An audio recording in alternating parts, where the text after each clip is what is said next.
ഇതാണ് 16 വയസ്സുള്ള സാറ സജ്ജാദ്, ഒരു തങ്ങള് കുടുംബത്തിൽ ജനിച്ച ഒരു മുസ്ലിം പെൺകുട്ടി. പക്ഷേ ഈ മുസ്ലിം പെൺകുട്ടി ഒരു കാഞ്ഞിരപ്പള്ളിയിലുള്ള ഒരു ഭഗവതി ക്ഷേത്രത്തിൽ പോയത്രേ. അങ്ങനെ പോയപ്പോൾ അവിടുന്ന് ആ ക്ഷേത്രത്തിലെ ദേവിയോട് പറഞ്ഞു, എൻ്റെ കൂടെ നീ പോരുന്നോ എന്ന് ചോദിച്ചപ്പോൾ ദേവി തൻ്റെ കൂടെ പോകുന്നു എന്നാണ് ഈ സാറ സജ്ജാദ് എന്ന മുസ്ലിം പെൺകുട്ടി പറയണേ. അങ്ങനെ വീട്ടിൽ ആ ദേവിനെ കുടിയിരുത്തിയിട്ട് ഇന്ന് ആ ദേവിയുടെ ആളായിട്ട് മാറിയിരിക്കുന്നു ഈ പെൺകുട്ടി. ഇതൊരു തങ്ങൾ കുടുംബത്തിൽ തങ്ങളായ സയ്യിദത്തായ ഒരു ഉമ്മാൻ്റെ മോളാണ്. വാപ്പ ഒരു കമ്മ്യൂണിസ്റ്റുകാരനാണ്. കളരിപ്പയറ്റ് പഠിച്ചു, സംഗീതം പഠിച്ചു. അപ്പോൾ RSSൻ്റെ ബാലഗോകുലത്തിൻ്റെ പരിപാടികളിലൊക്കെ പങ്കെടുക്കുന്ന ഈ പെൺകുട്ടിയുടെ ഒരു വീഡിയോ കണ്ടപ്പോൾ ഞാൻ ഷോക്കായി. തങ്ങൾ കുടുംബത്തിൽ ജനിച്ച ഈ ഒരു സാറ സജ്ജാദ് 16 വയസ്സുള്ള പെൺകുട്ടി പറയുന്ന ഹൈന്ദവ ആത്മീയതകൾ. നേരത്തെ കർണാടകയിൽ ഹിജാബ് നിരോധിച്ചപ്പോൾ ആ ഹിജാബ് നിരോധനത്തിനെതിരെ പാട്ട് പാടിയ പെൺകുട്ടിയാണ്.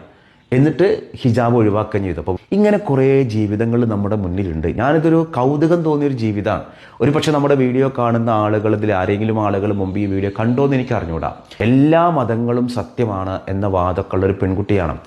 ഇവരുടെ വാപ്പ ഒരു കമ്മ്യൂണിസ്റ്റുകാരനാണ്, ഉമ്മ ഒരു സയ്യിദത്തായ ഉമ്മയാണ്.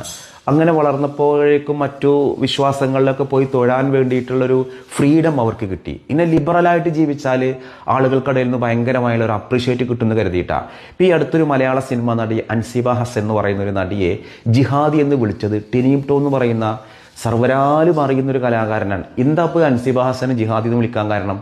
മതം മാറ്റാൻ ശ്രമിച്ചത്രേ. ആരാണ് ഈ അൻസിബ ഹസൻ എന്നറിയോ? ഒരു ക്ഷേത്രത്തിൽ പോയി തൊഴുതുന്ന് ശീലമുള്ള ഒരാളാണ്. ഈ വീഡിയോ നിങ്ങൾ കാണുക. അവരൊരു ക്ഷേത്രത്തിൽ പോയി തൊഴുത് പ്രാർത്ഥിക്കുന്ന, ഇങ്ങനെയൊക്കെ ലിബറലായിട്ടും അൻസിബ ഹസൻ്റെ പേരെന്താണ്? ഹസൻ്റെ മോളാണ് അൻസിബ. അവൾ ജിഹാദിയാണ്. അപ്പം എങ്ങനെ ലിബറലായാലും ഈ പേര് എന്ത് ചെയ്യില്ല, പോവില്ല. ഞാൻ ആരെയും കുറ്റപ്പെടുത്താൻ വേണ്ടി പറഞ്ഞതല്ല കേട്ടോ.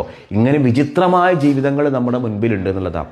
എനിക്ക് പരിചയമുള്ളൊരു ഉമ്മ ഉണ്ട്. ഈ ഉമ്മ ചേക്കുട്ടിപ്പാവാനെ സേവിക്കുന്ന ഒരു ഉമ്മയാണ്. ചേക്കുട്ടിപ്പാവ എന്ന് പറഞ്ഞാൽ ഒരു പിശാചാണ്. ആ പിശാചിനെ സേവിച്ചാൽ കുറേ കാര്യങ്ങൾ നടക്കും. അപ്പോൾ അതിൻ്റേതായ കുറേ ചിട്ടവട്ടങ്ങളൊക്കെ ഉണ്ട്. ഇവരുടെ വീട്ടിൽ സ്വർണം കാണാതായാൽ, കുട്ടികളുടെ കല്യാണത്തിന്, വീട്ടിലെന്തെങ്കിലും പ്രശ്നങ്ങളുണ്ടെങ്കിൽ ഇതൊക്കെ ഇവരെടുത്ത് വന്ന് പരിഹരിക്കാൻ അവർക്ക് ചില പരിഹാര മാർഗ്ഗങ്ങളുണ്ട്. ഫലം ഇവരുടെ കയ്യിൽ ആരുണ്ട്? ചേക്കുട്ടിപ്പാവുണ്ട്. അപ്പം ഞാൻ ഈ വീഡിയോ പറയുമ്പോൾ ജൻസി തലമുറക്കാർ ചേക്കുട്ടിപ്പാവ എന്ന് പറഞ്ഞാൽ വല്ല കുട്ടികൾ കളിക്കണ വല്ല പാവയാണോ എന്ന് കരുതും. കുട്ടികൾ കളിക്കണ പാവയല്ല, ചേക്കുട്ടിപ്പാവ എന്ന് പറഞ്ഞിട്ട് പിശാചാണ്.